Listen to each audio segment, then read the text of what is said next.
Dear friends, എല്ലാവർക്കും PSC പ്രിസത്തിലേക്ക് സ്വാഗതം. അപ്പോൾ ഇന്ന് നമ്മൾ 9ാം ക്ലാസ്സിലെ SCERT ന്യൂ സിലബസ് പ്രകാരമുള്ള കെമിസ്ട്രിയിലെ രണ്ടാമത്തെ ചാപ്റ്ററിൻ്റെ രണ്ടാമത്തെ പാർട്ടാണ് പഠിക്കാൻ പോകുന്നത്. നമ്മുടെ ക്ലാസ്സുകൾ ആദ്യമായിട്ട് കാണുന്നവരാരെങ്കിലും ഉണ്ടെങ്കിൽ ഒന്ന് സബ്സ്ക്രൈബ് ചെയ്ത് കാണുക.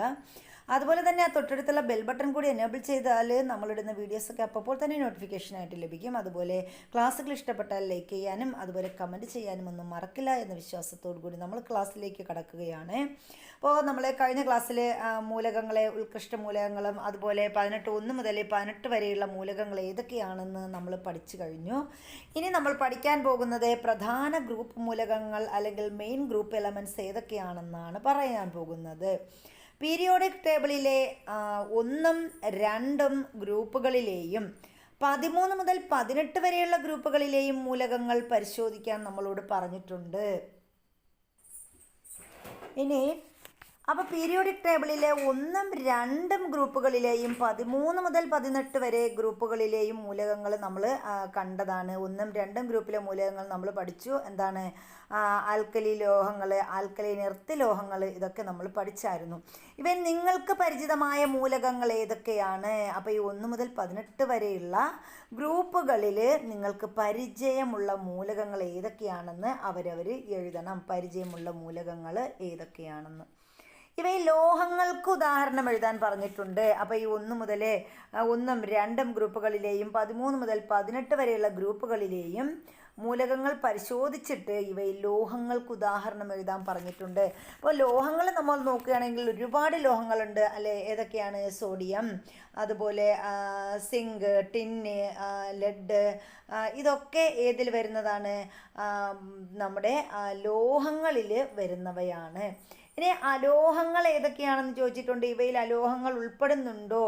അപ്പോൾ ഇവയിൽ അലോഹങ്ങൾ ഏതൊക്കെയാണെന്ന് പറഞ്ഞിട്ടുണ്ട്. ഉദാഹരണം അലോഹങ്ങൾ ഏതൊക്കെയാണ് പറയുന്നത്?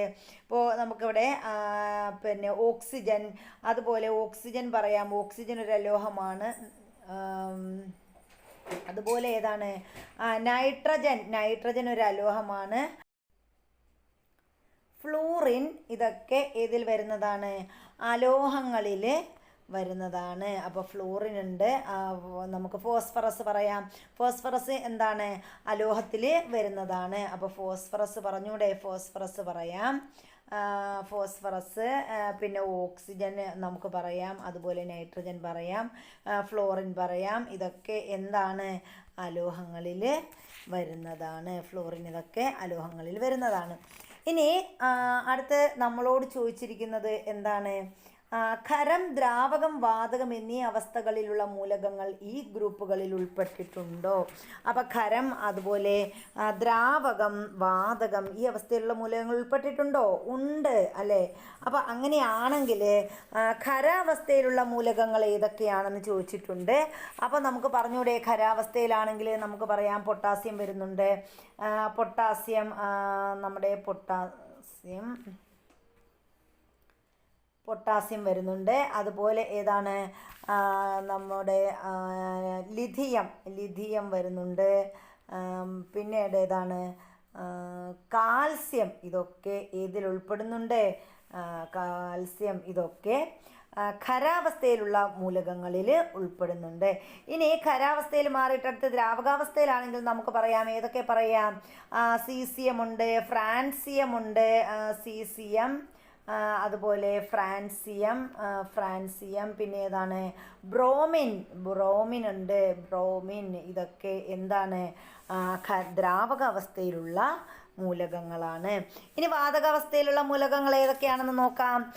ഓക്സിജൻ പറയാം. ഓക്സിജൻ വാതകാവസ്ഥയിലുള്ളതല്ലേ? ഓക്സിജൻ, അതുപോലെ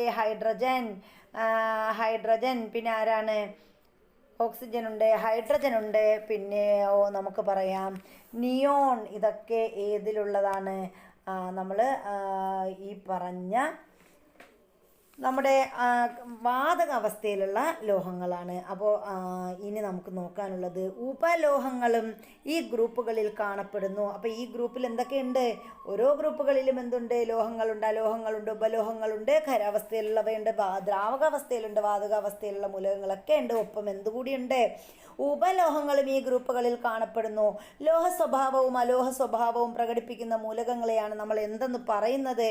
ഉപലോഹങ്ങൾ എന്ന് പറയുന്നത്. അപ്പോൾ ഉപലോഹങ്ങളുടെ പ്രത്യേകത എന്താണ്? ലോഹ സ്വഭാവമുണ്ട്, ലോഹ സ്വഭാവവും അതുപോലെ എന്തും പ്രകടിപ്പിക്കും? അലോഹ സ്വഭാവവും പ്രകടിപ്പിക്കുന്നവയാണ് ഏതെന്ന് പറയുന്നത്? നമ്മൾ ഈ പറഞ്ഞ നമ്മുടെ ഉപലോഹങ്ങൾ എന്ന് പറയുന്നത്. ഇനി ഉപലോഹങ്ങൾക്ക് ഉദാഹരണം പറഞ്ഞിട്ടുണ്ട്. ആരൊക്കെയായി ഇവിടെ ഉപലോഹങ്ങൾക്ക് ഉദാഹരണം? സിലിക്കൺ, ജർമേനിയം, ആഴ്സനിക്, ആൻറ്റിമണി തുടങ്ങിയവയാണ് ഏതെന്ന് പറയുന്നത്?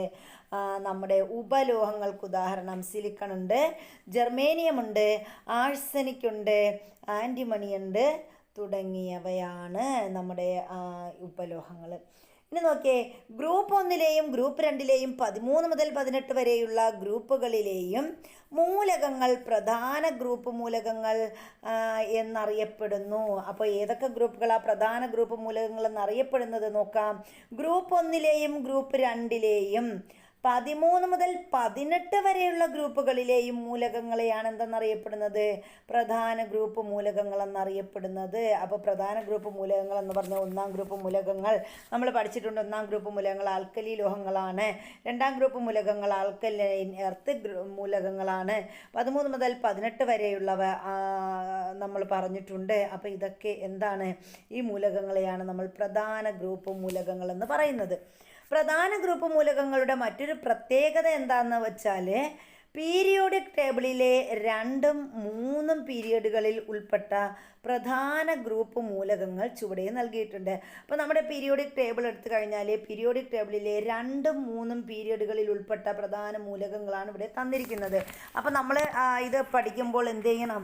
നിങ്ങൾ ഇടയ്ക്കിടയ്ക്ക് ആ ടേബിൾ കൂടി പീരിയോഡിക് ടേബിൾ കൂടി എടുത്ത് നോക്കണം. അപ്പോൾ നമുക്കതിൽ 2ലും 3ലുമുള്ള പീരിയഡുകളിൽ ഉൾപ്പെട്ട പ്രധാന മൂലകങ്ങൾ ഏതൊക്കെയാണ്, ഗ്രൂപ്പ് മൂലകങ്ങൾ ഏതൊക്കെയാണെന്ന് നമുക്ക് മനസ്സിലാക്കാൻ സാധിക്കും.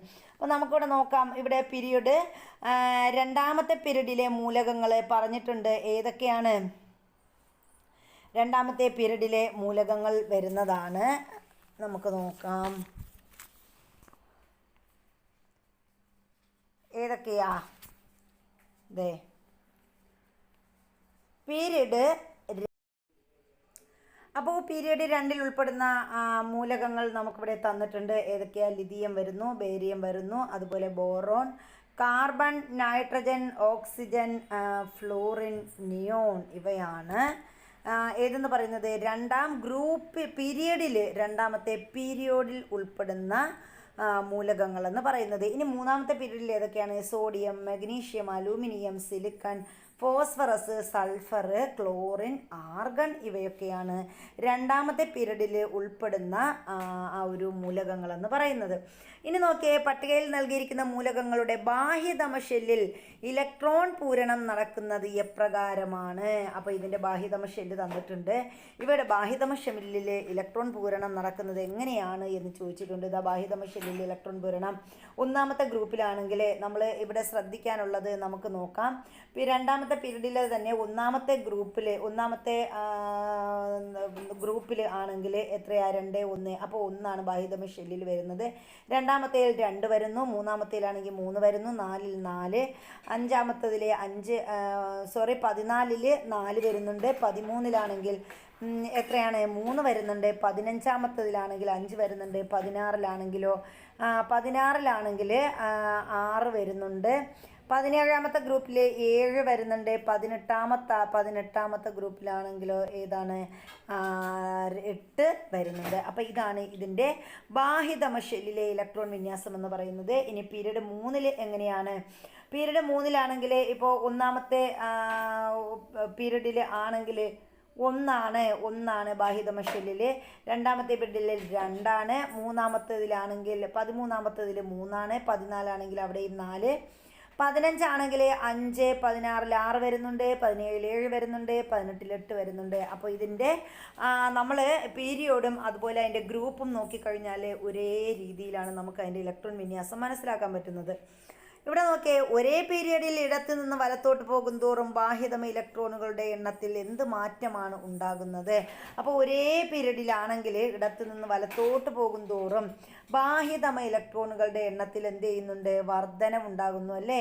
1, 2, 3, 4, 5, 6, 7, 8 എന്നിങ്ങനെ ബാഹ്യതമ ഇലക്ട്രോണുകളുടെ എണ്ണം വർദ്ധിച്ചു കൊണ്ടിരിക്കുന്നു.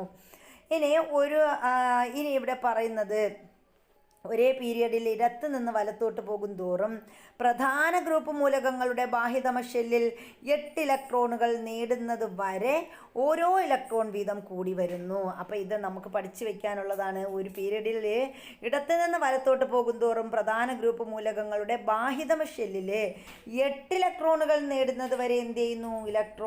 ഇലക്ട്രോൺ അതുവരെ ഓരോ ഇലക്ട്രോൺ എന്ത് ചെയ്യുന്നു? കൂടി വരികയാണ് ചെയ്യുന്നത്. ഇനി പ്രധാന ഗ്രൂപ്പ് മൂലകങ്ങളുടെ പ്രത്യേകത ഇവിടെ തന്നിട്ടുണ്ട്. ഇമ്പോർട്ടൻ്റ് ആണ് കേട്ടോ, നമ്മൾ പഠിച്ച് തന്നെ പോകണം. എന്താണ്? ഗ്രൂപ്പിൽ സമാനമായ സ്വഭാവങ്ങൾ പ്രകടിപ്പിക്കുന്നു. പ്രധാന ഗ്രൂപ്പ് മൂലകങ്ങളുടെ പ്രത്യേകതയിൽ ഒന്നാമത്തെ എന്താണ്? ഗ്രൂപ്പിൽ സമാനമായ സ്വഭാവങ്ങൾ പ്രകടിപ്പിക്കുന്നു. ഇവയിൽ ലോഹങ്ങൾ, അലോഹങ്ങൾ, ഉപലോഹങ്ങൾ എന്നിങ്ങനെ വ്യത്യസ്ത വിഭാഗത്തിൽപ്പെട്ട മൂലകങ്ങളുണ്ട്. അപ്പോൾ ഈ പ്രധാന ഗ്രൂപ്പ് മൂലകങ്ങളിൽ ലോഹങ്ങളുണ്ടാകാം, അതുപോലെ അലോഹങ്ങളുണ്ട്, അതുപോലെ തന്നെ എന്തുമുണ്ട്? ഉപലോഹങ്ങളും ഉണ്ട്. ഇവ വ്യത്യസ്ത ഭൗതികാവസ്ഥയിലുള്ള മൂലകങ്ങളെ പ്രതിനിധീകരിക്കുന്നു. അപ്പോൾ ഈ മൂലകങ്ങളുടെ പ്രത്യേകത എന്താണ്? പ്രധാന ഗ്രൂപ്പ് മൂലകങ്ങൾ വ്യത്യസ്ത ഭൗതികാവസ്ഥയിലുള്ള മൂലകങ്ങളെ പ്രതിനിധീകരിക്കുകയാണ് ചെയ്യുന്നത്. അപ്പോൾ ഇതൊക്കെ ഇമ്പോർട്ടൻ്റ് ആണ്, നമ്മൾ പഠിച്ചു വയ്ക്കുക. ഇനി നോക്കി, പ്രധാന ഗ്രൂപ്പ് മൂലകങ്ങൾ ഉൾപ്പെടുന്ന മൂലക കുടുംബങ്ങൾ ഏതെല്ലാം? അപ്പോൾ പ്രധാന മൂലകങ്ങൾ ഉൾപ്പെടുന്ന മൂലക കുടുംബങ്ങൾ ഏതൊക്കെയാണെന്ന് ചോദിച്ചിട്ടുണ്ട്. നമ്മളത് കഴിഞ്ഞ ക്ലാസ്സിൽ പഠിച്ചതാണ്. ഒന്നാമത്തെ ഗ്രൂപ്പാണെങ്കിൽ അതേത് ഗ്രൂപ്പാണ്? നമ്മൾ ഏത് ഗ്രൂപ്പാണെന്നാണ് പഠിച്ചത്? ഇതേ നോക്കി, ആൽക്കലി ലോഹങ്ങളാണ്. ഇനി രണ്ടാമത്തെ ഗ്രൂപ്പാണെങ്കിലോ ആൽക്കലൈൻ എർത്ത് ലോഹങ്ങളാണ്. 3 മുതൽ 12 വരെ സംക്രമണ മൂലകങ്ങളാണ്. 13ാമത്തത് ബോറോൺ കുടുംബമാണ്. 14 കാർബൺ കുടുംബം. 15 നൈട്രജൻ കുടുംബമാണ്. 16 നമ്മുടെ ഓക്സിജൻ കുടുംബമാണ്. 17ാമത്തെ ഹാലജനുകളാണ്. 18 ഉത്കൃഷ്ടവാതകങ്ങളാണ്. ഇതാണ് നമ്മുടെ ആ ഒരു പ്രധാന ലോഹങ്ങളുടെ എന്താണ് മൂലക കുടുംബങ്ങൾ എന്ന് പറയുന്നത്. ഇനി ഉപലോഹങ്ങൾ കാണപ്പെടുന്ന ഗ്രൂപ്പുകൾ ഏതെല്ലാം? ഉപലോഹങ്ങൾ ഏതൊക്കെ ഗ്രൂപ്പുകളിലാണ് കാണപ്പെടുന്നത് എന്ന് ചോദിച്ചിട്ടുണ്ട്. അപ്പോൾ ഉപലോഹങ്ങൾ ഏതൊക്കെ ഗ്രൂപ്പിൽ ഉൾപ്പെടുന്നു എന്ന് ചോദിച്ചാൽ നമുക്ക് പറയാൻ പറ്റും. എന്താണ്? 13ാമത്തെ ഗ്രൂപ്പിൽ, 14ാമത്തെ ഗ്രൂപ്പിലും, 15ലും 16ലും എന്തുൾപ്പെടുന്നുണ്ട്? ഉപലോഹങ്ങൾ ഉൾപ്പെടുന്നുണ്ട്. അപ്പോൾ 13, 14, 15, 16 ആ ഒരു ഗ്രൂപ്പുകളിലാണ് എന്തുൾപ്പെടുന്നത്? ഉപലോഹങ്ങൾ ഉൾപ്പെടുന്നത്. പ്രധാന ഗ്രൂപ്പ് മൂലകങ്ങളുടെ ഗ്രൂപ്പ് നമ്പർ കണ്ടെത്തുന്ന വിധം തന്നിട്ടുണ്ട്. 1ഉം 2ഉം ഗ്രൂപ്പുകളിലെ ചില മൂലകങ്ങൾ പട്ടിക 2, 4 നൽകിയിരിക്കുന്നു. പട്ടിക പൂർത്തിയാക്കാൻ പറഞ്ഞിട്ടുണ്ട്. അപ്പോൾ ഇവിടെ എന്താ പറയുന്നത്? നമ്മുടെ 1ഉം 2ഉം മൂലകങ്ങളുടെ അല്ലേ, നമ്മളതാണ് നേരത്തെ നോക്കിയത്. അപ്പോൾ ഇവിടെ തന്നിരിക്കുന്നത് മൂലകത്തിൻ്റെ പേര് തന്നിട്ടുണ്ട്, അതിൻ്റെ പ്രതീകം തന്നിട്ടുണ്ട്, ആറ്റോമിക നമ്പർ, ഇലക്ട്രോൺ വിന്യാസം, ബാഹ്യതമ ഷെല്ലിലെ ഇലക്ട്രോണുകളുടെ എണ്ണം, ഗ്രൂപ്പ് നമ്പർ എന്നിവയാണ് നമുക്കിവിടെ തന്നിരിക്കുന്നത്. അപ്പോൾ ഇവിടെ എങ്ങനെയൊക്കെയാണ്? ലിഥിയമാണ് ഒന്നാമത്തെ, അതിൻ്റെ പ്രതീകം എല്ലാവർക്കും അറിയാമല്ലോ, Li ആണ് ലിഥിയത്തിൻ്റെ പ്രതീകം. ആറ്റോമിക നമ്പർ 3 ആണ്. അപ്പോൾ ഇലക്ട്രോൺ വിന്യാസം 2, 1 എന്ന ക്രമത്തിലാണ്. ബാഹ്യതമ ഷെല്ലിൽ അപ്പോൾ എത്രയാണ്? എണ്ണം 1 ആണ്. ഗ്രൂപ്പ് നമ്പർ ഏതാണ്? 1 ആണ്. ഇനി സോഡിയം വരുമ്പോൾ എത്രയാണ്? സോഡിയത്തിൻ്റെ അറ്റോമിക നമ്പർ എന്ന് പറയുന്നത് സോഡിയത്തിന് വന്നിട്ട് 11 ആണ് കേട്ടോ. സോഡിയത്തിൻ്റെ അറ്റോമിക നമ്പർ 11 ആണ്. ഇനി സോഡിയത്തിൻ്റെ ഇലക്ട്രോൺ വിന്യാസം എങ്ങനെ വരും? 2, 8, 1 അങ്ങനെയാണ് വരുന്നത്. ബാഹ്യതമ ഷെല്ലിലെ എണ്ണം 1 ആണ്. ഗ്രൂപ്പ് നമ്പർ 1 ആണ്. ഇനി അടുത്ത പൊട്ടാസ്യം വരുന്നു. പൊട്ടാസ്യത്തിൻ്റെ അറ്റോമിക നമ്പർ എത്രയാണ്? 19 ആണ് കേട്ടോ. പൊട്ടാസ്യത്തിൻ്റെ അറ്റോമിക നമ്പർ 19 ആണ്. പൊട്ടാസ്യത്തിൻ്റെ പ്രതീകമാണ് നമ്മളിവിടെ എഴുതാനുള്ളത്. പ്രതീകം K ആണ്. പിന്നെന്താണ് ഇവിടെ അറ്റോമിക നമ്പർ ചോദിച്ചാൽ 19 ആണ്. 2, 8, 8, 1 എന്നതാണ് ഇലക്ട്രോൺ വിന്യാസം. ബാഹ്യതമ ഷെല്ലിലെ ഇലക്ട്രോണുകളുടെ എണ്ണം 1 ആണ്. 1 തന്നെയാണ്. അപ്പോൾ ഗ്രൂപ്പ് നമ്പർ ഏതാ? 1 ആണ്. ഇനി ബെറിലിയമാണ്. ബെറിലിയം നമുക്ക് നോക്കാം. ബെറിലിയത്തിൻ്റെ അറ്റോമിക നമ്പർ എന്ന് പറയുന്നത് 4 ആണ്. അപ്പോൾ ഇലക്ട്രോൺ വിന്യാസം 2, 2 അങ്ങനെയാണ്. ബാഹ്യതമ ഷെല്ലിലെ എണ്ണം എത്രയാണ്? 2 ആണ്. ഗ്രൂപ്പ് നമ്പർ ഏതാണ്? അതും 2 ആണ്. ഇവിടെയുണ്ട് 2 ആണ്. ഇനി നമ്മൾ മഗ്നീഷ്യത്തിലോട്ട് വരികയാണ്. മഗ്നീഷ്യത്തിൻ്റെ പ്രതീകം എല്ലാവർക്കും അറിയാം, Mg ആണ് മഗ്നീഷ്യം. മഗ്നീഷ്യത്തിൻ്റെ അറ്റോമിക നമ്പർ 12 ആണ്. മഗ്നീഷ്യത്തിൻ്റെ ഇലക്ട്രോൺ വിന്യാസം എങ്ങനെയാണ്? ഇലക്ട്രോൺ വിന്യാസം 2, 8, 2 അങ്ങനെയാണ്. ബാഹ്യതമ ഷെല്ലിലെ ഇലക്ട്രോണുകളുടെ എണ്ണം 2 ആണ്. ഗ്രൂപ്പ് നമ്പറും 2 ആണ്. കാൽസ്യത്തിൻ്റെ Ca ആണ്. കാൽസ്യത്തിൻ്റെ അറ്റോമിക നമ്പർ നമുക്ക് 20 ആണ്. കാൽസ്യത്തിൻ്റെ അറ്റോമിക നമ്പർ എന്ന് പറയുന്നത്. അപ്പോൾ 2, 8, 8, 2 എന്നതാണ് അതിൻ്റെ ഇലക്ട്രോൺ വിന്യാസം. ബാഹ്യതമ ഷെല്ലിൽ എത്ര ഇലക്ട്രോൺ ഉണ്ട്? 2 ഉണ്ട്. ഗ്രൂപ്പ് നമ്പറും ഏത് തന്നെയാണ്? 2 തന്നെയാണ്. ഇവിടെ മൂലകങ്ങളുടെ ബാഹ്യതമ ഇലക്ട്രോണുകളുടെ എണ്ണവും ഗ്രൂപ്പ് നമ്പറും തമ്മിലുള്ള ബന്ധം എന്താണ്? അപ്പോൾ ബാഹ്യതമ ഇലക്ട്രോണുകളുടെ എണ്ണം ഒരുപോലെയാണ്, അതുപോലെ ഗ്രൂപ്പ് നമ്പറും ഒരേപോലെ ആണ്. ഇപ്പോൾ ബാഹ്യതമ ഇലക്ട്രോണുകളുടെ എണ്ണം 2 ആണെങ്കിൽ അതിൻ്റെ ഗ്രൂപ്പ് നമ്പർ എന്താണ്? 2. ഇതിലെ ബാഹ്യതമ ഇലക്ട്രോണുകളുടെ എണ്ണം 1 ആണെങ്കിൽ അതിൻ്റെ ഗ്രൂപ്പ് നമ്പർ എത്രയാണ്? 1 ആണ്. അതാണ് നമുക്കിവിടെ നിന്ന് മനസ്സിലാക്കാൻ പറ്റുന്നത്. 13 മുതൽ 18 വരെയുള്ള ഗ്രൂപ്പുകളിലും ഇതേ ബന്ധമാണോ കാണുന്നത് എന്ന് പരിശോധിക്കാം. പീരിയോഡിക് ടേബിൾ അടിസ്ഥാനമാക്കി പട്ടിക 2, 5 തന്നിട്ടുണ്ട്. അത് പൂർത്തിയാക്കാൻ പറഞ്ഞിട്ടുണ്ട്. മൂലകത്തിൻ്റെ പേര്, പ്രതീകം, അറ്റോമിക നമ്പർ, ഇലക്ട്രോൺ വിന്യാസം, ബാഹ്യതമ ഇലക്ട്രോണുകളുടെ എണ്ണം, ഗ്രൂപ്പ് നമ്പർ എന്നിവ തന്നിട്ടുണ്ട്. നോക്കാം. ഒന്നാമത്തത് ബോറോൺ ആണ്. ബോറോണിൻ്റെ പ്രതീകം അറിയാമല്ലോ, B ആണ്. അറ്റോമിക നമ്പർ ബോറോണിന് 5 ആണ്. അറ്റോമിക നമ്പർ ഇലക്ട്രോൺ വിന്യാസം 2, 3 ആണ്. ബാഹ്യതമ ഇലക്ട്രോണുകളുടെ എണ്ണം എന്ന് പറയുന്നത് 3 ആണ്. അപ്പോൾ ബാഹ്യതമ ഇലക്ട്രോണുകളുടെ എണ്ണം 3 ആണ്. പക്ഷേ ഗ്രൂപ്പ് നമ്പർ നിങ്ങൾ ശ്രദ്ധിച്ചോ? ഗ്രൂപ്പ് നമ്പർ എന്ന് പറയുന്നത് 13 ആണ്. അപ്പോൾ അതെങ്ങനെ ശരിയാവും? 13 ആണ് ഗ്രൂപ്പ് നമ്പർ എന്ന് പറയുന്നത്. അപ്പോൾ നമുക്ക് ഇവിടെ ഈ ഒരു ഗ്രൂപ്പിൻ്റെ കൂടെ നമ്മൾ എന്ത് ചെയ്താൽ മതി? 10 കൂടി ആഡ് ചെയ്യണം. 10 കൂടി ആഡ് ചെയ്യുമ്പോഴാണ് നമുക്ക് ഈ ഒരു 3ഉം 10ഉം കൂടെ ചേരുമ്പോഴാണ് നമുക്ക് 13 കിട്ടുന്നത്. ഇനി കാർബൺ എന്ന് പറയുന്നത്, കാർബണിൻ്റെ പ്രതീകം C ആണെന്ന് എല്ലാവർക്കും അറിയാം. അറ്റോമിക് നമ്പർ 6 ആണ്. അപ്പോൾ ഇലക്ട്രോൺ വിന്യാസം എത്രയാണ്? 2, 4 അങ്ങനെയാണ്. അപ്പോൾ നമ്മുടെ ബാഹ്യതമ ഇലക്ട്രോണുകളുടെ എണ്ണം എത്രയാണ്? 4 ആണ്. അപ്പോൾ ഗ്രൂപ്പ് നമ്പർ എത്രയാണ്? ഇവിടെ നമ്മൾ 13 അല്ലേ, 10ഉം 3ഉം 13 എഴുതി. അപ്പോൾ ഇവിടെ നമുക്ക് എത്ര എഴുതാം? 14 ആണ് ഗ്രൂപ്പ് നമ്പർ എന്ന് മനസ്സിലാക്കാം. ഓക്സിജൻ ആണെങ്കിൽ ഓക്സിജൻ്റെ പ്രതീകം O ആണ്. അതുപോലെ അറ്റോമിക് നമ്പർ 8 ആണ്. ഇലക്ട്രോൺ വിന്യാസം എന്ന് പറയുന്നത് 2, 6 ആണ്. അതിന് മുന്നേ ഒരെണ്ണം കൂടി ഉണ്ടായിരുന്നു അല്ലേ, 5ാമത്തെ ഗ്രൂപ്പ് നൈട്രജൻ. നൈട്രജൻ്റെത് 7 ആണ്. അപ്പോൾ 2, 5 എന്നതാണ്. അപ്പോൾ നമുക്കവിടെ ബാഹ്യതമ ഷെല്ലിലെ എണ്ണം 5 ആണ്. ഗ്രൂപ്പ് നമ്പർ എത്ര കിട്ടും? 15 ആണ്. ഇനി ഓക്സിജൻ വരുമ്പോഴാണ് നമ്മൾ എത്ര വരുന്നത്? ഓക്സിജൻ്റെ അറ്റോമിക നമ്പർ 8 ആണ്. 2, 6 ആണ് ഇവിടെ വരുന്നത്. അതിൻ്റെ ബാഹ്യതമ ഷെല്ലിലെ എണ്ണം 6 ആണ്. അപ്പോൾ അതിൻ്റെ ഗ്രൂപ്പ് നമ്പർ എത്ര? 16 എന്ന് നമുക്ക് കിട്ടും. ഇനി ഫ്ലൂറിനാണ് വരുന്നത്. ഫ്ലൂറിൻ്റെത് 9 ആണ്. 9 വന്നിട്ട് അതിൻ്റെ ഇലക്ട്രോൺ വിന്യാസം എങ്ങനെയാണ്? 2, 8 2, 8 ആണ് വരുന്നത്. സോറി, 2, 8 അല്ല, 2, 7 ആണ്. സോറി 2, 7 ആണ് വരുന്നത്. അപ്പോൾ അല്ലേ നമുക്ക് 9 കിട്ടുന്നത്. അപ്പോൾ ബാഹ്യതമ ഇലക്ട്രോണുകളുടെ എണ്ണം എന്ന് പറയുന്നത് 7 ആണ്. അപ്പോൾ ഗ്രൂപ്പ് ഏതാണ്? 17 ആണ്. അപ്പോൾ ഇങ്ങനെയാണ് നമുക്ക് എന്ത് കിട്ടുന്നത്? ഇതേപോലെയാണ് നമുക്ക് ഈ ഒരു ഇലക്ട്രോൺ വിന്യാസം നമുക്ക് കിട്ടുന്നത്. അപ്പോൾ ഇവിടെ നിന്ന് നമുക്കൊരു കാര്യം മനസ്സിലായി. 13 മുതൽ 18 വരെയുള്ള ഗ്രൂപ്പുകളിലെ മൂലകങ്ങളുടെ ഗ്രൂപ്പ് നമ്പർ ലഭിക്കാൻ എന്ത് ചെയ്താൽ മതി? ബാഹ്യതമ ഇലക്ട്രോണുകളുടെ എണ്ണത്തോടൊപ്പം ഏത് സംഖ്യയാണ് കൂട്ടിയത്? ഇവിടെ ഏത് സംഖ്യ കൂട്ടിയത്? 10 ആണ് കൂട്ടിയത് അല്ലേ. അപ്പോൾ നമുക്ക് പറയാം എന്താണ്? 13 മുതൽ 18 വരെയുള്ള ഗ്രൂപ്പുകളിലെ മൂലകങ്ങളുടെ ഗ്രൂപ്പ് നമ്പർ ലഭിക്കാൻ എന്ത് ചെയ്താൽ മതി? നമുക്ക് 10 എന്ന നമ്പർ കൂടി ചേർത്താൽ മതിയാകുന്നതാണ്. ഇവയിൽ ബാഹ്യതമ ഇലക്ട്രോണുകളുടെ എണ്ണത്തോടൊപ്പം 10 എന്ന സംഖ്യ കൂട്ടുന്നത് എന്തിനായിരിക്കുമെന്ന് ചിന്തിച്ചിട്ടുണ്ടോ? അപ്പോൾ ബാഹ്യതമ ഷെല്ലിലെ ഇലക്ട്രോണുകളുടെ എണ്ണത്തോടൊപ്പം 10 എന്ന സംഖ്യ കൂട്ടുന്നത് എന്തിനാണ്? നമുക്ക് 3 മുതൽ 12 വരെയുള്ള ഗ്രൂപ്പുകളിലാണ് സംക്രമണ മൂലകങ്ങൾ കാണപ്പെടുന്നത്.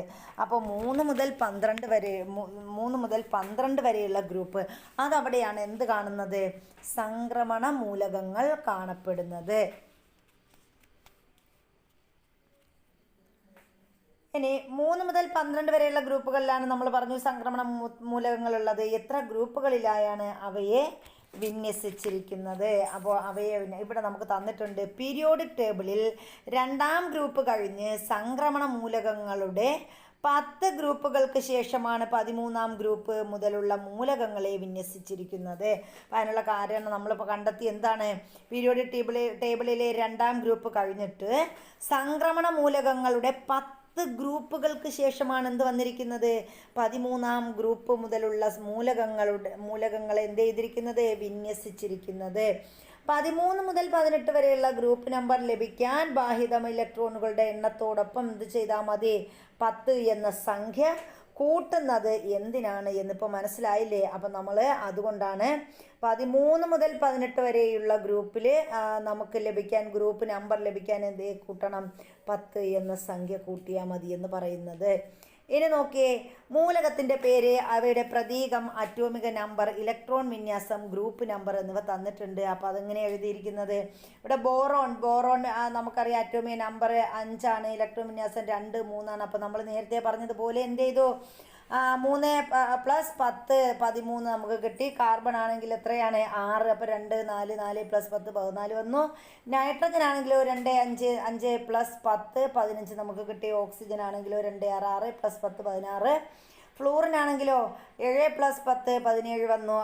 നിയോൺ ആണെങ്കിൽ 2 + 8 8 + 10 2 8 എന്നതാണ് ഇലക്ട്രോൺ വിന്യാസം. 8 + 10 18 ഇങ്ങനെയാണ് നമുക്ക് കിട്ടുന്നത്.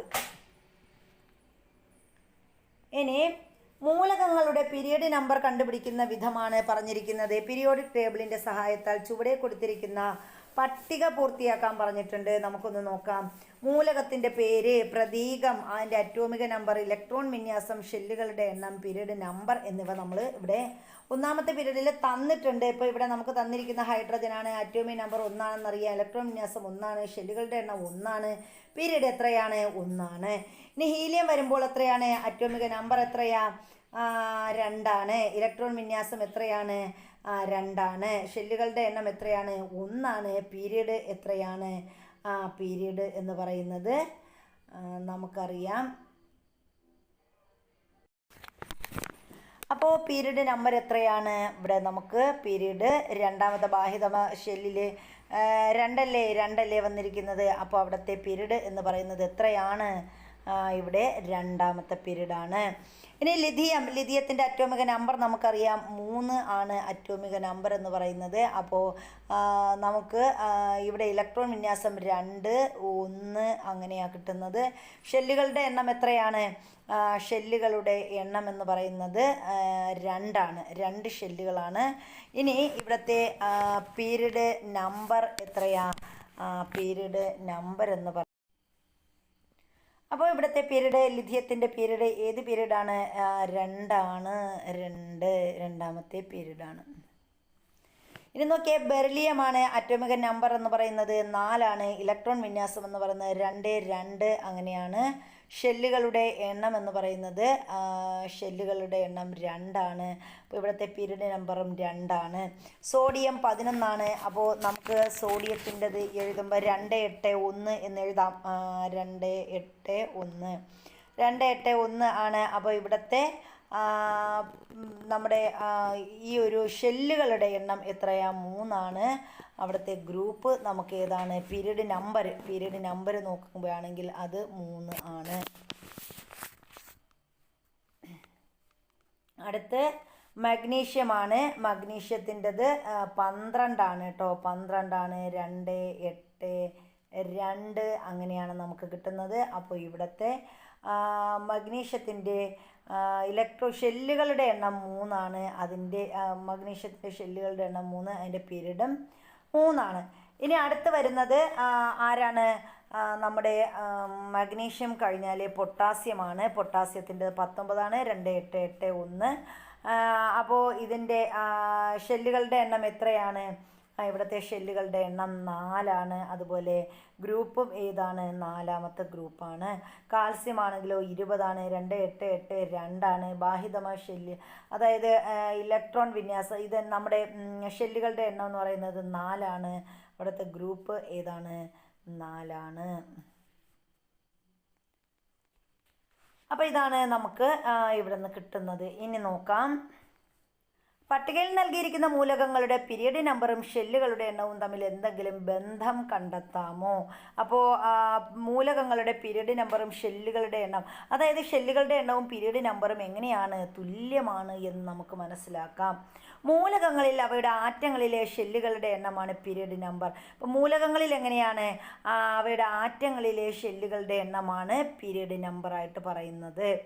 അടുത്ത നമ്മൾ ഉത്കൃഷ്ടവാതകങ്ങൾ അഥവാ നോബിൾ ഗ്യാസിനെ കുറിച്ചാണ് പറയുന്നത്. ഏതാനും പ്രധാന ഗ്രൂപ്പ് മൂലകങ്ങളെ സംബന്ധിക്കുന്ന വിവരങ്ങളാണ് പട്ടികയിൽ നൽകിയിരിക്കുന്നത്.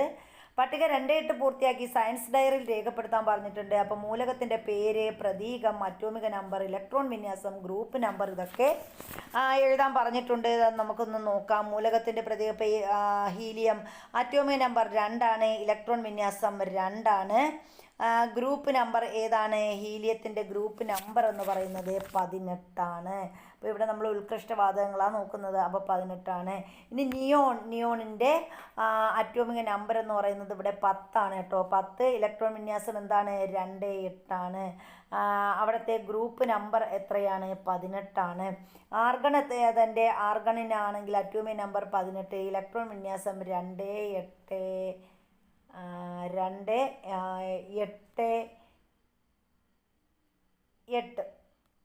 ഇനി ഇവിടുത്തെ ഈ ഒരു ഗ്രൂപ്പ് നമ്പർ 18 ആണ്. ക്രിപ്റ്റോൺ ആണെങ്കിലോ, ക്രിപ്റ്റോണിന് 36 ആണ് കേട്ടോ. അപ്പോൾ 2.8, 18, 18, 8 ആണ്.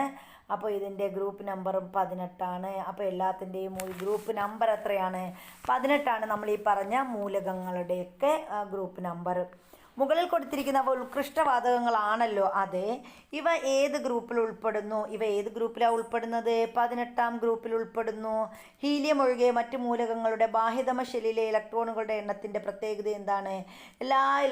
എല്ലാത്തിൻ്റെയും ബാഹ്യതമ ഷെല്ലിൽ 8 വന്നിട്ടുണ്ട് അല്ലേ? 8 ആണ്. അഷ്ടകം പൂർത്തിയാക്കിയിരിക്കുകയാണ് എന്ന് നമുക്ക് പറയാം. ഇനി ഹൈഡ്രജൻ, ഹീലിയം എന്നിവ ഒഴികെയുള്ള മറ്റ് മൂലകങ്ങളുടെ ബാഹ്യതമ ഷെല്ലിൽ 8 ഇലക്ട്രോണുകൾ ഉണ്ടെങ്കിൽ അവ സ്ഥിരത കൈവരിക്കുന്നുവെന്നാണ് അർത്ഥം.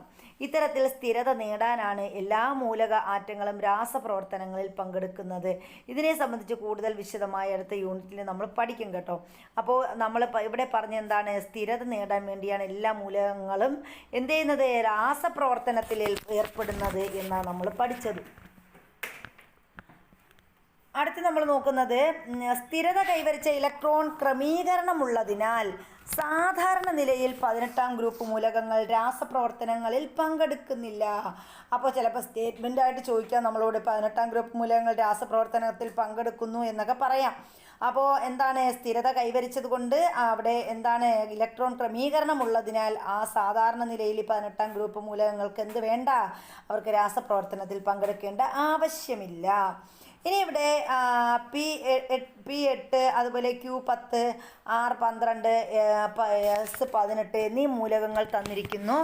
അവയുടെ പ്രതീകങ്ങൾ യഥാർത്ഥമല്ല എന്ന് പറഞ്ഞിട്ടുണ്ട്. അപ്പോൾ അവയുടെ ഇലക്ട്രോൺ വിന്യാസം എഴുതാനാണ് പറഞ്ഞിരിക്കുന്നത്. ഒന്നാമത്തേൻ്റെ ഇലക്ട്രോൺ വിന്യാസം എത്രയാണ്? 2, 2, 6 എന്നാണ്. രണ്ടാമത്തേതാവുമ്പോൾ 2, 8, 2, 8. മൂന്നാമത്തേതാണെങ്കിലോ 2, 8, 2.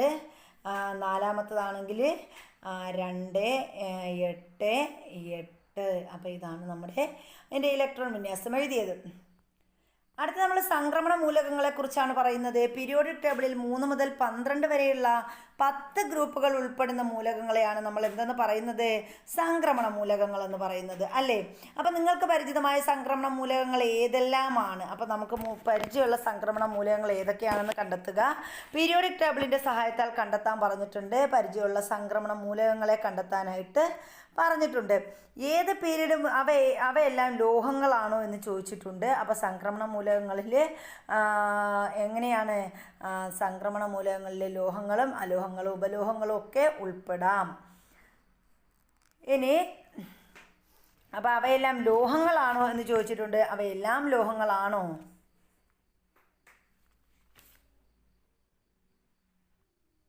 അപ്പോൾ അവയെല്ലാം ലോഹങ്ങളല്ല.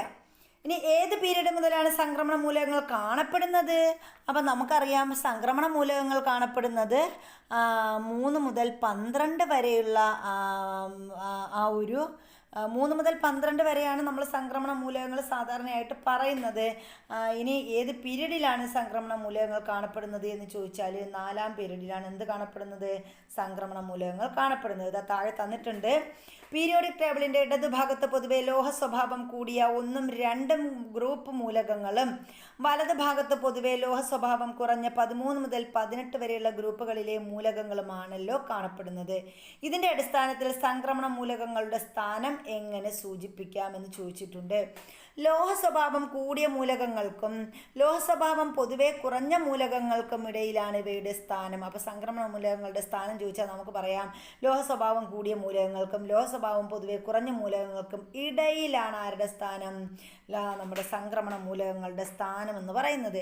2ാം ഗ്രൂപ്പിലെ ലോഹ സ്വഭാവം കൂടിയ മൂലകങ്ങളിൽ നിന്ന് 13ാം ഗ്രൂപ്പ് മുതൽ ലോഹ സ്വഭാവം പൊതുവെ കുറഞ്ഞ മൂലകങ്ങളിലേക്കുള്ള ക്രമാനുഗതമായ പരിവർത്തനം അഥവാ സംക്രമണം സൂചിപ്പിക്കുന്നതിനാലാണ് 3 മുതൽ 12 വരെയുള്ള ഗ്രൂപ്പുകളിൽ ഉൾപ്പെടുന്ന മൂലകങ്ങളെ സംക്രമണ മൂലകങ്ങൾ എന്ന് വിളിക്കുന്നത്. അപ്പോൾ 3 മുതൽ 12 വരെ ഗ്രൂപ്പുകളിലാണ് എന്തുള്ളതെന്ന് നമുക്ക് മനസ്സിലായി.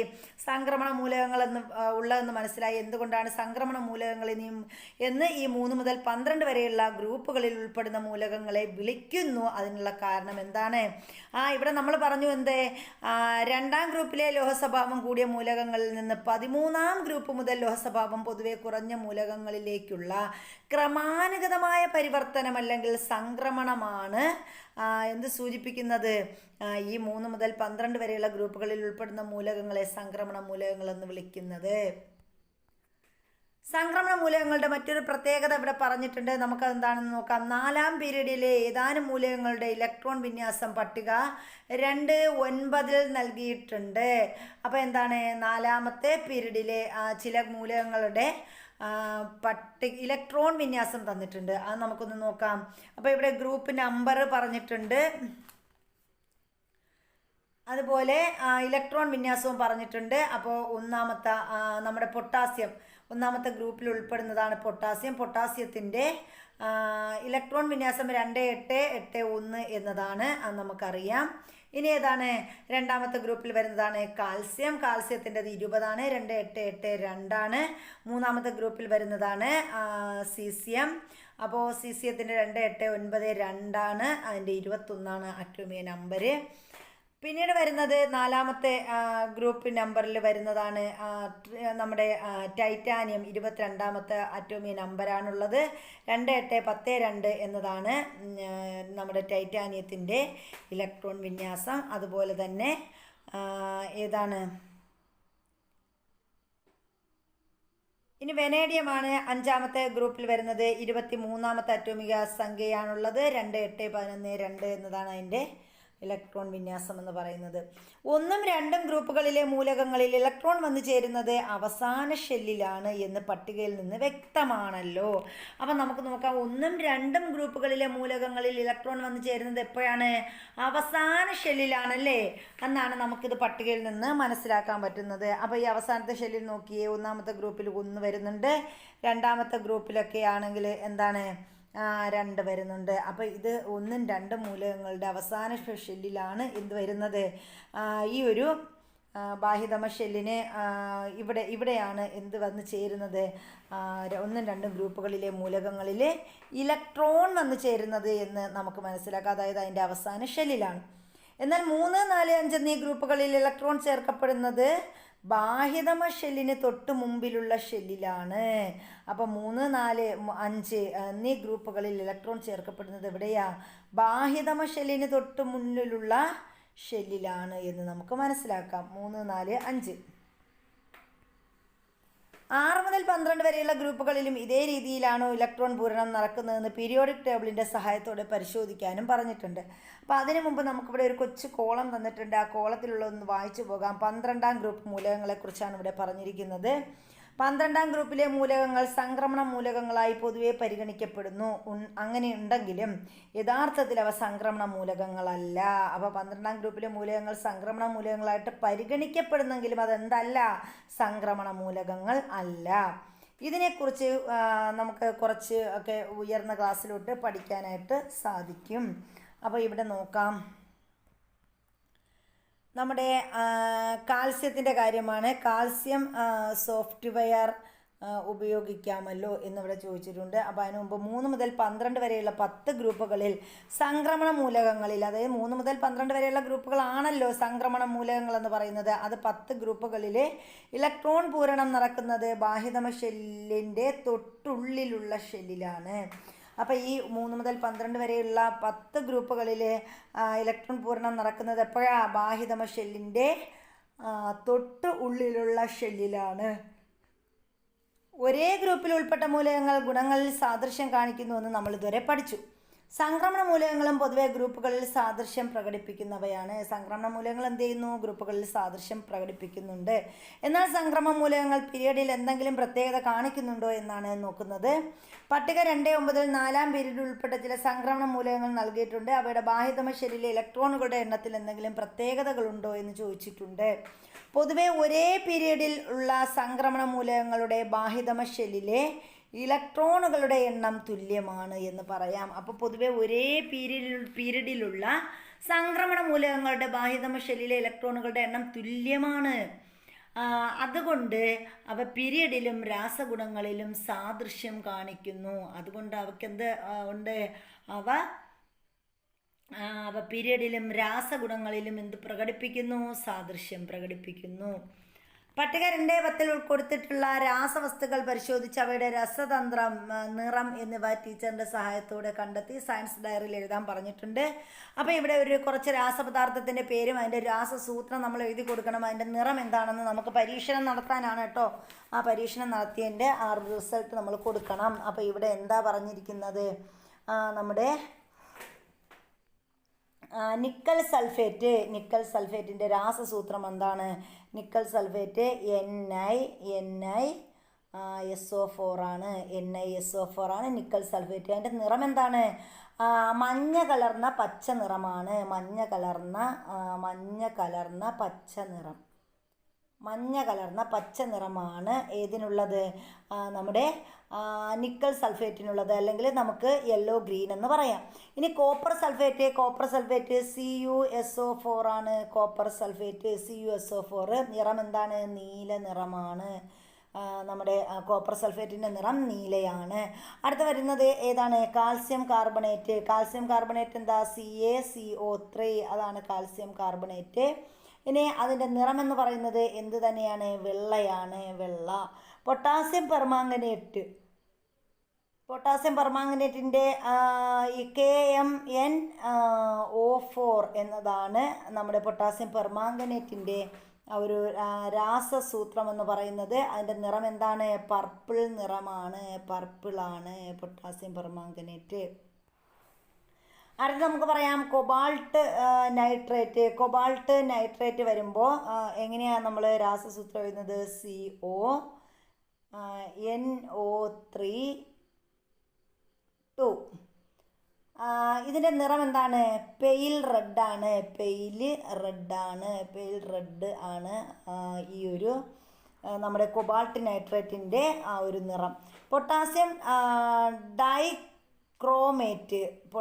ഡൈക്രോമേറ്റ് അപ്പോൾ നമുക്ക് എങ്ങനെ എഴുതാം? K2Cr2O7 ഇതാണ് പൊട്ടാസ്യം ഡൈക്രോമേറ്റ് എന്ന് പറയുന്നത്. ഇതിൻ്റെ നിറം എന്താണെന്നോ? ഓറഞ്ച് കലർന്ന ചുവപ്പ് നിറം. ഓറഞ്ചുമാണ്, അതുപോലെ റെഡുമാണ്. ഓറഞ്ച് കലർന്ന ചുവപ്പ് നിറമാണ് ഇതിൻ്റെ നിറം. ഇനി അടുത്ത് നമ്മൾ പറയുന്നത് എന്താണ്? ഫെറസ് സൾഫേറ്റ് ആണ്. ഫെറസ് സൾഫേറ്റിൻ്റെ ഒരു FeSO4 ആണ്. ഇനി ഇതിൻ്റെ നിറം എന്താണ്? ഇളം പച്ച നിറമാണ്. ഇളം പച്ചയാണ് ഫെറസ് സൾഫേറ്റിൻ്റെ നിറം എന്ന് പറയുന്നത്. ഈ പട്ടികയിലെ നിറമുള്ള സംയുക്തങ്ങളിൽ സംക്രമണ മൂലകങ്ങൾ അടങ്ങിയിരിക്കുന്നുവെന്ന് വ്യക്തമായല്ലോ. അപ്പോൾ മിക്ക സംക്രമണ മൂലകങ്ങളുടെ സംയുക്തങ്ങളും നിറമുള്ളവയാണ്. അപ്പോൾ സംക്രമണ മൂലകങ്ങളുടെ മിക്ക സംയുക്തങ്ങൾക്കും എന്തുണ്ട്? നിറമുണ്ട്. അത് ഓർത്ത് വെക്കുക. 3 മുതൽ 12 വരെയുള്ള ഗ്രൂപ്പുകളിൽ ഉൾപ്പെട്ട മൂലകങ്ങളാണ് സംക്രമണ മൂലകങ്ങൾ. അപ്പോൾ സംക്രമണ മൂലകങ്ങളുടെ പ്രത്യേകതയാണ് നമ്മൾ പഠിക്കുന്നത്. 3 മുതൽ 12 വരെയുള്ള ഗ്രൂപ്പുകളിൽ ഉൾപ്പെട്ട മൂലകങ്ങളാണ് സംക്രമണ മൂലകങ്ങൾ. ഇവയിൽ ബാഹ്യതമ ഷെല്ലിന് തൊട്ടുള്ളിലുള്ള ഷെല്ലിലാണ് ഇലക്ട്രോൺ പൂരണം നടക്കുന്നത്. അപ്പോൾ സംക്രമണ മൂലകങ്ങളിൽ ഇലക്ട്രോൺ പൂരണം നടക്കുന്നത് എപ്രകാരമാണെന്ന് ചോദിക്കാം. ബാഹ്യതമ ഷെല്ലിലെ, അതായത് ബാഹ്യതമ ഷെല്ലിന് തൊട്ടുള്ളിലുള്ള ഷെല്ലിലാണ് ഇലക്ട്രോൺ വിന്യാസം പൂരണം നടക്കുന്നത്. ഗ്രൂപ്പിലും പീരിയഡിലും രാസഗുണങ്ങളിൽ പൊതുവെ സാദൃശ്യം കാണിക്കുന്നു. അപ്പോൾ ഗ്രൂപ്പിലും അതുപോലെ പീരിയഡിലും എന്ത് ചെയ്യുന്നു? രാസഗുണങ്ങളിൽ സാദൃശ്യം പ്രകടിപ്പിക്കുന്നുണ്ട്. ഇവ ലോഹങ്ങളാണ്. അപ്പോൾ ഇവയുടെ പ്രത്യേകത ഇവ ലോഹങ്ങളാണ്. ഇവയുടെ സംയുക്തങ്ങളെല്ലാം പൊതുവെ നിറമുള്ളവയാണ്. അപ്പോൾ ഇവയുടെ സംയുക്തങ്ങൾക്കെല്ലാം എന്തുണ്ട്? നിറമുണ്ട്. അതും പ്രത്യേകതയാണ്. സംക്രമണ മൂലകങ്ങളെക്കുറിച്ച് കൂടുതലായി ഉയർന്ന ക്ലാസ്സുകളിൽ ഇനി പഠിക്കാൻ പറ്റും. ഇനി നമ്മൾ ലാന്തനോയിഡുകളും ആക്റ്റിനോയിഡുകളുമാണ് പറയുന്നത് കേട്ടോ. പീരിയോഡിക് ടേബിളിൽ 6ാം പീരീഡിൽ എത്ര മൂലകങ്ങളാണ് ക്രമീകരിച്ചിരിക്കുന്നതെന്ന് ശ്രദ്ധിച്ചിട്ടുണ്ടോ? അപ്പോൾ അറ്റോമിക നമ്പർ 57 ലാന്തനത്തിൻ്റെയും തുടർന്ന് വരുന്ന 14 മൂലകങ്ങളുടെയും സ്ഥാനം എവിടെയാണെന്ന് കണ്ടെത്താൻ പറഞ്ഞിട്ടുണ്ട്. അപ്പോൾ നമ്മുടെ പീരിയോഡിക് ടേബിളിൽ സ്ഥാനം വ്യക്തമായിട്ട് കൊടുത്തിട്ടുണ്ട്. അതൊന്ന് നോക്കുക. അതുപോലെ 7ാം പീരീഡിൽ അറ്റോമിക നമ്പർ 89 ആക്ടീനിയത്തിൻ്റെയും തുടർന്ന് വരുന്ന 14 മൂലകങ്ങളുടെയും സ്ഥാനം എവിടെയാണെന്ന് കണ്ടെത്താൻ പറഞ്ഞിട്ടുണ്ട്. അപ്പോൾ 6ാം പീരീഡിൽ ലാന്തനത്തെയും തുടർന്ന് വരുന്ന 14 മൂലകങ്ങളെയും പീരിയോഡിക് ടേബിളിൽ ചുവടെ പ്രത്യേകമായി ക്രമീകരിച്ചിരിക്കുന്നു. അപ്പോൾ നമ്മുടെ 6ാം പീരീഡിൽ ലാന്തനത്തെയും തുടർന്ന് വരുന്ന 14 മൂലകങ്ങളെയും എന്ത് ചെയ്തിരിക്കുന്നു? പീരിയോഡിക് ടേബിളിൽ ചുവടെ പ്രത്യേകമായി ക്രമീകരിച്ചിട്ടുണ്ട്. അറ്റോമിക നമ്പർ 57 ലാന്തനം മുതൽ അറ്റോമിക നമ്പർ 71 ലൂട്ടീഷ്യം വരെയുള്ള മൂലകങ്ങളെ ലാന്തനോയിഡുകൾ എന്ന് വിളിക്കുന്നു. അപ്പോൾ ആ ലാന്തനോയിഡുകളുണ്ട്, ലൂട്ടീഷ്യനുകളും ഉണ്ട്. അപ്പോൾ ലാന്തനോയിഡുകൾ 71ാമത്തത് ലൂട്ടീഷ്യമാണ്. അത് നമ്മൾ അറ്റോമിക് നമ്പർ 71 മൂലകം ഏതാണ്? അത് ലൂട്ടീഷ്യമാണ്, LU. അതുവരെയുള്ള മൂലകങ്ങളെയാണ് നമ്മൾ എന്ത് വിളിക്കുന്നത്? 57 മുതൽ 71 വരെയുള്ളതാണ് എന്ത്? ലാന്തനോയിഡുകൾ എന്ന് വിളിക്കുന്നത്. ഇനി 7ാം പീരീഡിലെ ആക്ടീനിയവും തുടർന്ന് വരുന്ന 14 മൂലകങ്ങളും പീരിയോഡിക് ടേബിളിൽ ലാന്തനോയിഡുകൾക്ക് ചുവടെ പ്രത്യേകം ക്രമീകരിച്ചിട്ടുണ്ട്. അപ്പോൾ ഏതൊക്കെയാണ്? 7ാം പീരീഡിലാണ് ആക്ടീനിയവും തുടർന്ന് വരുന്ന 14 മൂലകങ്ങളും എന്ത് ചെയ്തിട്ടുണ്ട്? പീരിയോഡിക് ടേബിളിൽ ലാന്തനോയിഡുകൾക്ക് ചുവടെ പ്രത്യേകം ക്രമീകരിച്ചിട്ടുണ്ട്. അറ്റോമിക നമ്പർ 89 ആക്ടീനിയം മുതൽ അറ്റോമിക നമ്പർ 103 ലോറൻഷ്യം വരെയുള്ള മൂലകങ്ങളെയാണ് ആക്ടിനോയിഡുകൾ എന്ന് വിളിക്കുന്നത്. അപ്പോൾ ആക്ടിനോയിഡുകൾ എന്ന് പറഞ്ഞാൽ എന്താണ്? നമ്മൾ പറഞ്ഞ അറ്റോമിക നമ്പർ ഏത് മുതൽ? 89 മുതൽ, അതായത് 89ാമത്തത് ആക്ടീനിയം. അത് മുതൽ അറ്റോമിക നമ്പർ 103 വരെയുള്ള ആരാത്? നമ്മുടെ ലോറൻഷ്യം. ഈ ലോറൻഷ്യം വരെയുള്ള മൂലകങ്ങളെയാണ് നമ്മൾ എന്ന് പറയുന്നത് ആക്ടിനോയിഡുകൾ എന്ന് വിളിക്കുന്നത്. ലാന്തനോയിഡുകളും ആക്ടിനോയിഡുകളും അന്തഃസംക്രമണ മൂലകങ്ങൾ എന്നാണ് അറിയപ്പെടുന്നത്. അപ്പോൾ ഏതൊക്കെയാണ് അന്തഃസംക്രമണ മൂലകങ്ങൾ എന്ന് പറഞ്ഞാൽ? ലാന്തനോയിഡുകളും ആക്ടിനോയിഡുകളും അറിയപ്പെടുന്ന പേരാണ് അന്തഃസംക്രമണ മൂലകങ്ങൾ. അപ്പോൾ ലാന്തനോയിഡുകൾ റെയർ എർത്ത് എന്നും അറിയപ്പെടുന്നു. അപ്പോൾ ലാന്തനോയിഡുകളെ മറ്റൊരു പേരിൽ അറിയപ്പെടുന്നു, അതാണ് റെയർ എർത്ത് മൂലകങ്ങൾ. ആക്ടിനോയിഡുകൾ യുറേനിയത്തിന് ശേഷമുള്ള മൂലകങ്ങൾ മനുഷ്യനിർമ്മിതമാണ്. അപ്പോൾ നമ്മുടെ യുറേനിയത്തിന് ശേഷമുള്ള ആക്ടിനോയിഡുകളിലാണ് കേട്ടോ. ആക്ടിനോയിഡുകളിൽ യുറേനിയത്തിന് ശേഷമുള്ള ആ ഒരു മൂലകങ്ങൾക്ക് എന്തുണ്ട്? അതൊക്കെ മനുഷ്യനിർമ്മിതമാണ് എന്നൊരു പ്രത്യേകതയുണ്ട്. വിവിധ സംക്രമണ മൂലകങ്ങളും അവയുടെ സംയുക്തങ്ങളും നമ്മുടെ നിത്യജീവിതത്തിൽ പ്രയോജനപ്പെടുത്തുന്ന നിരവധി സന്ദർഭങ്ങളുണ്ടെന്ന് നിങ്ങൾക്ക് അറിയാമല്ലോ. ഈ വിഷയത്തിൽ ഒരു അസൈൻമെൻറ്റ് സ്ഥാപിക്കണം എന്ന് പറഞ്ഞിട്ടുണ്ട്. അപ്പോൾ പീരിയോഡിക് ടേബിളിലെ ക്രമാവർത്തന പ്രവണത, ഗ്രൂപ്പിലും പീരീഡിലുമുള്ള സ്ഥാനത്തിനനുസരിച്ച് മൂലകങ്ങളുടെ രാസഭൗതിക സ്വഭാവങ്ങൾക്ക് ക്രമാനുഗതമായ മാറ്റമുണ്ടാകുന്നു. അറ്റോമിക് നമ്പർ വ്യത്യാസപ്പെടുന്നതിനനുസരിച്ച് ഇലക്ട്രോൺ വിന്യാസത്തിലും ഷെല്ലുകളുടെ എണ്ണത്തിലും മാറ്റമുണ്ടാകുമെന്ന് നമ്മൾ പഠിച്ചു. ഇനി ഇവിടെ ഒരു കോളത്തിൽ കുറച്ച് കാര്യം തന്നിട്ടുണ്ട്. ട്രാൻസ് യുറേനിയം മൂലകങ്ങളെക്കുറിച്ചാണ് പറഞ്ഞിരിക്കുന്നത്. നാളിതുവരെ കണ്ടുപിടിക്കപ്പെട്ടിട്ടുള്ള 118 മൂലകങ്ങളെ ആധുനിക പീരിയോഡിക് ടേബിളിൽ ഉൾപ്പെടുത്തിയിരിക്കുന്നു. ഇവയിൽ അറ്റോമിക നമ്പർ 1 മുതൽ 92 വരെയുള്ള മൂലകങ്ങളിൽ ടെക്നീഷ്യം അറ്റോമിക നമ്പർ 43 ടെക്നീഷ്യത്തിൻ്റെ ആ ഒരു നമ്പർ എന്ന് പറയുന്നത്. അതുപോലെ പ്രോമിത്തിയം അറ്റോമിക നമ്പർ 61. പിന്നെ ഏതാണ്? ഇവ ഒഴികെയുള്ള പ്രകൃതിയിൽ കാണപ്പെടുന്നവയാണ് അറ്റോമിക നമ്പർ 92 ശേഷമുള്ള മൂലകങ്ങൾ. അപ്പോൾ അറ്റോമിക നമ്പർ 92 ശേഷമുള്ള മൂലകങ്ങളുടെ പ്രത്യേകത എന്താണ്? ഇവ കൃത്രിമ മൂലകങ്ങളെന്നാണ് അറിയപ്പെടുന്നത്. അപ്പോൾ കൃത്രിമ മൂലകങ്ങൾ സ്ഥിരത കുറഞ്ഞവയും കൃത്രിമമായിട്ട് നിർമ്മിക്കപ്പെട്ടിട്ടുള്ളതാണ്. അതുകൊണ്ടാണ് ഇവ കൃത്രിമ മൂലകങ്ങൾ അറിയപ്പെടുന്നത്. അതിൻ്റെ പ്രത്യേകതയുണ്ട്. കൃത്രിമ മൂലകങ്ങൾക്ക് സ്ഥിരത കുറവാണ്, റേഡിയോ ആക്റ്റീവ് സ്വഭാവം പ്രദർശിപ്പിക്കുന്നവയാണ്. അറ്റോമിക നമ്പർ 92 യുറേനിയത്തിന് ശേഷം വരുന്ന മൂലകങ്ങൾ ട്രാൻസ് യുറേനിയം മൂലകങ്ങളെന്നാണ് അറിയപ്പെടുന്നത്. ഇനി നമ്മൾ ആറ്റത്തിൻ്റെ വലിപ്പത്തെക്കുറിച്ചാണ് പറയുന്നത്. ഗ്രൂപ്പിലും പീരിയോഡിലും എങ്ങനെയാണെന്ന് നോക്കാം. ആറ്റങ്ങൾ അതിസൂക്ഷ്മ കണങ്ങളാണെങ്കിലും ഒരു മൂലകത്തിൻ്റെ സ്വഭാവം അതിലെ ആറ്റങ്ങളുടെ വലിപ്പവുമായി വളരെയേറെ ബന്ധപ്പെട്ടിരിക്കുന്നു. ആറ്റത്തിൻ്റെ വലിപ്പം പ്രസ്താവിക്കുന്നതിനുള്ള ഒരു രീതിയാണ് അറ്റോമിക ആരം എന്ന് പറയുന്നത്, അതായത് അറ്റോമിക് റേഡിയസ്.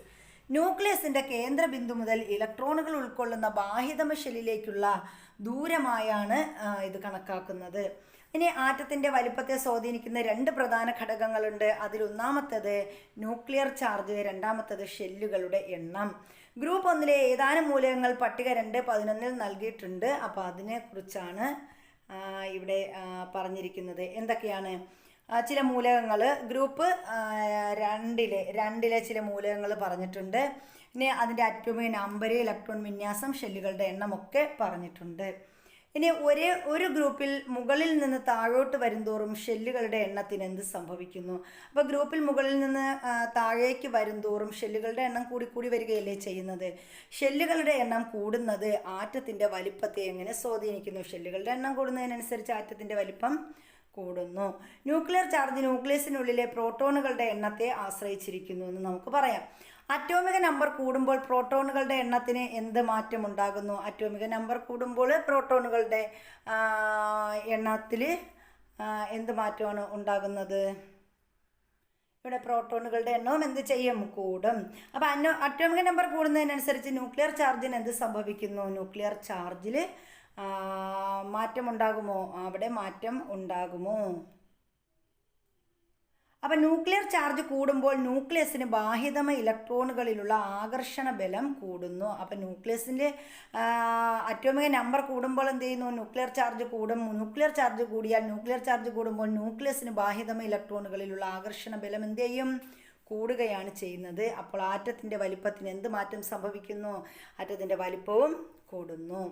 ഒരു ഗ്രൂപ്പിൽ മുകളിൽ നിന്ന് താഴേക്ക് വരുന്തോറും ന്യൂക്ലിയർ ചാർജ് വർദ്ധിക്കുന്നുണ്ടെങ്കിലും അതിൻ്റെ സ്വാധീനത്തെ മറികടക്കുന്ന വിധത്തിലെ ഷെല്ലുകളുടെ എണ്ണം കൂടുന്നതിനാൽ ആറ്റത്തിൻ്റെ വലിപ്പം കൂടി വരുന്നു. അപ്പോൾ നോക്കിയേ, നമ്മളിവിടെ പറഞ്ഞത് തന്നെയാണ്. എന്താണ്? ഇതുവരെ പറഞ്ഞ കാര്യം തന്നെയാണ് അവിടെ എടുത്ത് പറഞ്ഞിരിക്കുന്നത്. ഒരു ഗ്രൂപ്പിൽ മുകളിൽ നിന്ന് താഴേക്ക് വരുന്തോറും എന്ത് സംഭവിക്കുന്നു? ന്യൂക്ലിയർ ചാർജ് വർദ്ധിക്കുന്നു. അതിൻ്റെ സ്വാധീനത്തെ മറികടക്കുന്ന വിധത്തിൽ ഷെല്ലുകളുടെ എണ്ണം കൂടുന്നു. അതുപോലെ ആറ്റത്തിൻ്റെ വലിപ്പം കൂടുന്നു.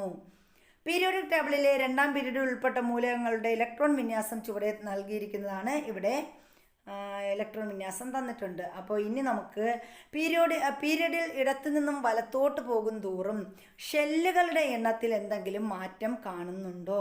അപ്പോൾ പീരിയഡിൽ ഇടത്തു നിന്ന് വലത്തോട്ട് പോകും തോറും എന്ത് ചെയ്യും? ഇടത്തു നിന്ന് വലത്തോട്ട് പോകും തോറും ഷെല്ലുകളുടെ എണ്ണം എന്ത് ചെയ്യുന്നു? വർദ്ധിച്ചു വരികയാണ് ചെയ്യുന്നത്. അപ്പം ന്യൂക്ലിയർ ചാർജ് കൂടുന്നുണ്ടോ? ന്യൂക്ലിയർ ചാർജും കൂടുന്നുണ്ടോ എന്ന് നമ്മൾ പറഞ്ഞു അല്ലേ. ഒരു പീരിയഡിൽ ഇടത്തു നിന്ന് വലത്തോട്ട് പോകും തോറും ന്യൂക്ലിയർ ചാർജ് കൂടുന്നുവെങ്കിലും ഷെല്ലുകളുടെ എണ്ണത്തിൽ മാറ്റം വരുന്നില്ല. അപ്പോൾ ഷെല്ലുകളുടെ എണ്ണം എന്ത് ചെയ്യുന്നില്ല? മാറ്റം വരുന്നില്ല. അപ്പോൾ ആറ്റത്തിൻ്റെ വലിപ്പത്തിന് എന്ത് മാറ്റം ഉണ്ടാകുമെന്ന് ചോദിച്ചാൽ ആറ്റത്തിൻ്റെ വലിപ്പത്തിന് മാറ്റമുണ്ടാകുന്നു. നമുക്കിവിടെ നോക്കാം. ഒരു പീരിയഡിൽ ഇടത്തു നിന്ന് വലത്തോട്ട് പോകും തോറും ഷെല്ലുകളുടെ എണ്ണത്തിൽ മാറ്റമുണ്ടാകുന്നില്ല. അപ്പോൾ പീരിയഡിൽ ഇടത്തു നിന്ന് വലത്തോട്ട് പോകും തോറും എന്ത് മാറ്റമില്ല? ഷെല്ലുകളുടെ എണ്ണത്തിൽ മാറ്റം ഉണ്ടാകുന്നില്ല. ഓക്കെ, നമ്മളിടയ്ക്ക് ഉണ്ടാകുന്നു എന്ന് പറഞ്ഞു. അപ്പോൾ ഉണ്ടാകുന്നില്ല. ഒരു പീരീഡിൽ ഇടത്ത് നിന്ന് വലത്തോട്ട് പോകുന്തോറും ഷെല്ലുകളുടെ എണ്ണത്തിൽ മാറ്റമുണ്ടാകുമോ? ഇല്ല. എന്നാൽ ന്യൂക്ലിയർ ചാർജ് ക്രമേണ എന്ത് ചെയ്യും? കൂടും. ബാഹ്യതമ ഇലക്ട്രോണുകളിൽ ന്യൂക്ലിയസിന്റെ ആകർഷണ ബലം എന്ത് ചെയ്യും? അവിടെയും കൂടും. അതിനാൽ ആറ്റത്തിന്റെ വലിപ്പം എന്താ ചെയ്യുന്നത്? ക്രമേണ കുറയുന്നു. ആറ്റത്തിൻ്റെ വലിപ്പത്തിൽ എന്ത് സംഭവിക്കും? ആറ്റത്തിൻ്റെ വലിപ്പം കുറയുകയാണ് ചെയ്യുന്നത്. അപ്പോൾ ഇടത്തു നിന്ന് വലത്തോട്ട് പോകുമ്പോൾ എന്ത് ചെയ്യും? ഷെല്ലുകളുടെ എണ്ണത്തിൽ മാറ്റമുണ്ടാകില്ല. ന്യൂക്ലിയർ ചാർജ് കൂടുന്നു. ബാഹ്യതമ ഇലക്ട്രോണുകളിൽ ന്യൂക്ലിയസിൻ്റെ ആകർഷണ ബലം കൂടും. പിന്നെന്താണ്? അതിനാൽ ആറ്റത്തിൻ്റെ വലിപ്പം കുറയും. ഗ്രൂപ്പിലും പീരിയഡിലും ആറ്റത്തിൻ്റെ വലിപ്പത്തിൽ ഉണ്ടാകുന്ന മാറ്റം കണ്ടു നമ്മൾ. ഇനി പീരിയോഡിക് ടേബിളിൽ പൊതുവെ വലിപ്പം കൂടിയ ആറ്റങ്ങളുടെ സ്ഥാനം ഇവിടെയായിരിക്കും. അപ്പോൾ ഒരു ഗ്രൂപ്പിൽ മുകളിൽ നിന്ന് താഴേക്ക് വരുന്തോറും ആറ്റത്തിൻ്റെ വലിപ്പം കൂടി വരുന്നു. അപ്പോൾ മുകളിൽ നിന്ന് താഴേക്ക് വരുമ്പോൾ എന്തേ സംഭവിക്കുന്നത്?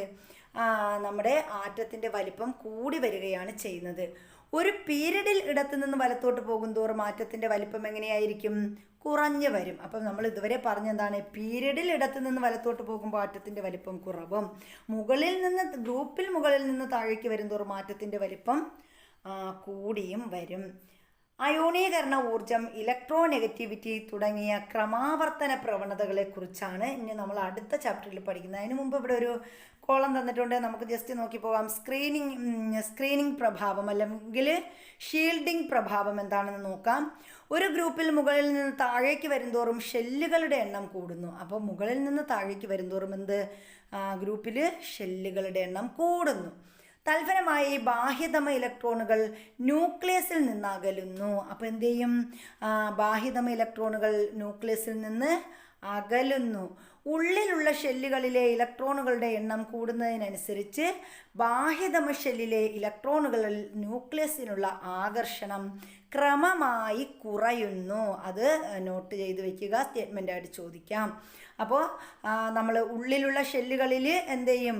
ഇലക്ട്രോണുകളുടെ എണ്ണം കൂടുമ്പോൾ അതിനനുസരിച്ച് ബാഹ്യതമ ഷെല്ലിലെ ഇലക്ട്രോണുകളിൽ എന്ത് ചെയ്യും? ന്യൂക്ലിയസിനുള്ള ആകർഷണം ക്രമമായി കുറയുന്നു. ഇതിനെയാണ് നമ്മൾ എന്തെന്ന് പറയുന്നത്? സ്ക്രീനിങ് പ്രഭാവം എന്ന് വിളിക്കുന്നത്. അപ്പോൾ സ്ക്രീനിങ് പ്രഭാവം എന്താണെന്ന് മനസ്സിലാക്കി വയ്ക്കുക. അപ്പോൾ ഇത്രയുമാണ് നമ്മുടെ ഇന്നത്തെ ക്ലാസ് എന്ന് പറയുന്നത്. ക്ലാസ്സുകൾ ഇഷ്ടപ്പെട്ടാൽ ലൈക്ക് ചെയ്യാനും ഷെയർ ചെയ്യാനും കമൻറ്റ് ചെയ്യാനും ഒന്നും മറക്കരുത്. അപ്പോൾ എല്ലാവർക്കും നല്ലൊരു ദിവസം ആശംസിക്കുന്നു. എല്ലാവർക്കും വിജയാശംസകൾ. Thank you for watching our channel.